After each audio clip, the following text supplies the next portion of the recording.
কোন মহিলা যদি বেপরদার কারণে জাহান্নামে যায়, শুধু ও যাবে না, ওর সাথে কেউ না কেউ রিলেটেড থাকবে পুরুষ। কুড বি ফাদার, বাপ হইতে পারে, বড় ভাই হইতে পারে, তারপর হচ্ছে স্বামী হতে পারে। যদি ওর জাহান্নামে যাবার রিজনই হয় বেপরদা, বেখোলা, খোলা খোলা চলা। মানুষ হাজার রিজনে জাহান্নামে যেতে পারে, আল্লাহ সবাইকে ক্ষমা করুন এবং হিদায়াত দান করুন, আমিন।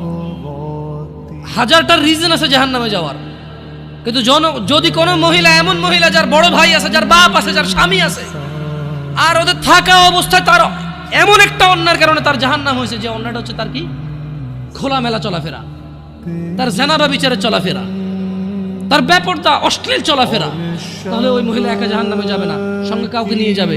এবার যে লোকটা সংশ্লিষ্ট সময়ে দায়িত্ববান ছিল সে যাবে সঙ্গে।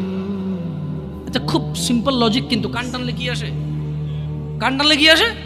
ওই মহিলা যদি সংশ্লিষ্ট রিজনে যদি জাহান্নামে যায়, সংশ্লিষ্ট সময়ে যে দায়িত্ববান পুরুষ তার অভিভাবকত্বের মধ্যে ছিল, যার উচিত ছিল তার জন্য সামর্থ্য অনুযায়ী জামা কাপড় কিনা সুন্দর দেখে, সামর্থ্য অনুযায়ী খাবার দাবার ব্যবস্থা করা, তার আর অর্থনৈতিক অবস্থার উপরে ডিপেন্ড করে, সামর্থ্য অনুযায়ী ওর কমফোর্ট জোনে রাখা হোক, সামর্থ্য অনুযায়ী যতটুকু আছে উজাড় করে দেওয়া ওর পিছনে, সংশ্লিষ্ট ব্যক্তিটার জন্য দায়ী থাকে।